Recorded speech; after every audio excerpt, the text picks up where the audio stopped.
Welcome back to Cox Connections, exclusively on Cox 9 Roanoke. I'm Kim Stanley. For the past 10 years, the Jefferson Center has been known for the world-class acoustics of Shafton Performance Hall, as well as bringing in world-class talent to play there. Executive Director Cyrus Pace is here to tell us the Jefferson Center's plans for its next decade. Congratulations, 10 years. Thank you very much. What a celebration. It is a celebration, yeah. Shafton Performance Hall has become the community's theater. It's a place where we do programming of our own. Of course, it's also used by the community in multiple ways, by Opera Roanoke or the Roanoke Symphony and lots of local ballet companies and other groups that use Shafton so they can do the important programming they do, hopefully at a price point that makes it possible for them to do so in a sustainable way. That's great. It really has evolved over the past 10 years, and it's amazing to me the popularity even, and what's really impressive of the shows that you're getting there. Sure, yeah. Dylan Locke, who's our artistic director there, has spent the last 10 years really building an audience base for the kind of programming that we do. He's built a relationship to jazz in this community that should be heralded, because it's unusual for a community this small to be that supportive of jazz. And the programming he does is being celebrated all over this country, because even the Smithsonian Museum, their curator of jazz there, recently said at a mayor's conference that it's unbelievable that Roanoke gets the quality of artists that they get, and that as many people come out to celebrate it. Wow, well, congratulations to you and your entire team on that. Thank you.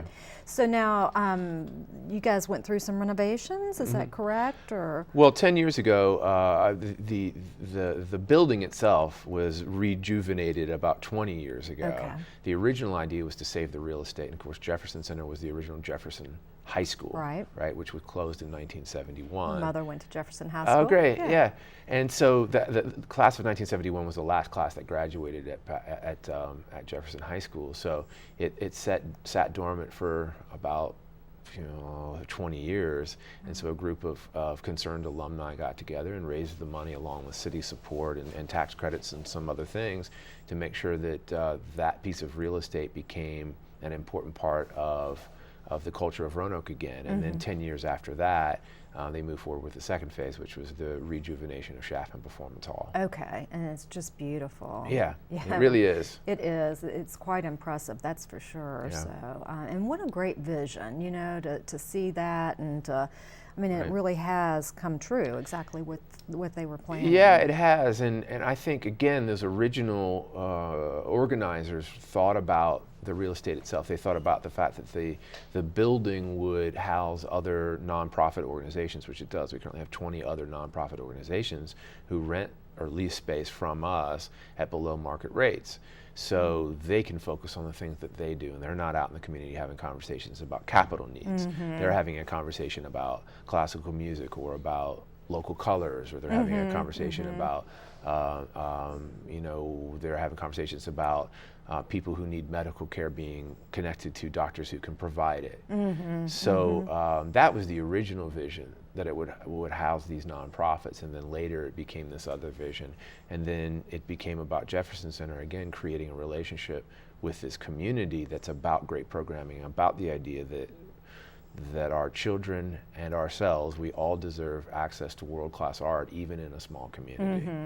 Well, and speaking of that, you really do have a lot of great programs going on, jazz, all different things. Why don't you speak to some of those programs? Sure, we have 3 main series on Shafton Performance Hall, and I'll mention another programming thing too about our education in a second, but we have 3 main series. We have our Star City series, which are name acts. That would be folks like Emmylou Harris, or the great blues guitar player Buddy Guy this year. We also had George Benson this year.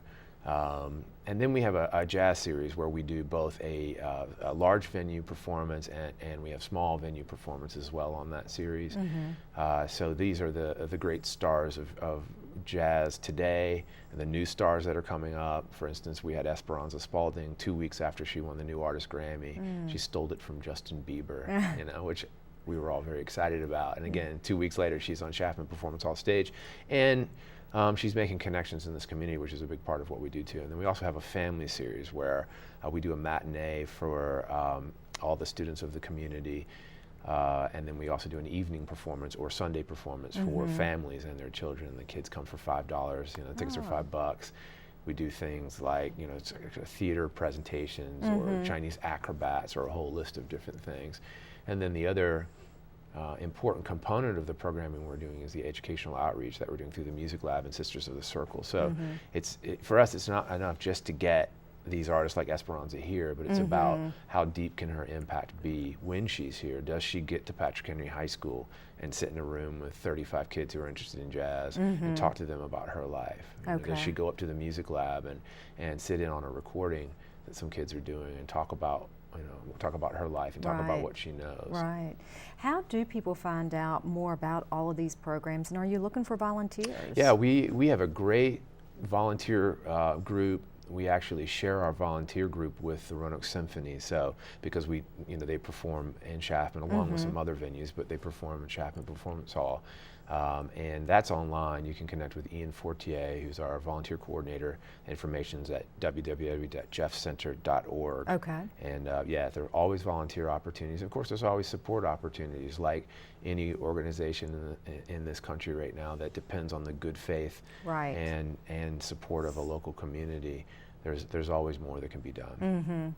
And it's just so important, you know, the arts, the culture, the music is so important to the economic development of our community. And I appreciate you saying that, because you know, when scientists who are considering working at the Research Institute, the Virginia Tech Korean Research Institute, come to Jefferson Center to decide if this is a reasonable and viable place for their family to live, that means a lot to us, because just like I want my son to have access to great art, even though we're living in a small community, I'm sure that these really engaged doctors and scientists and PhDs are thinking to themselves, this community will be sustainable for me to the extent that my children have access to things that matter. Exactly. So, Cyrus, it's so good to meet you, and thanks for coming on the show. Thanks very much. Just, you know, can't wait to see what else is coming at the great. Yeah, Jefferson Center. Next season will be exceptional. Okay, great. Look forward to it. Thank you. Thank you.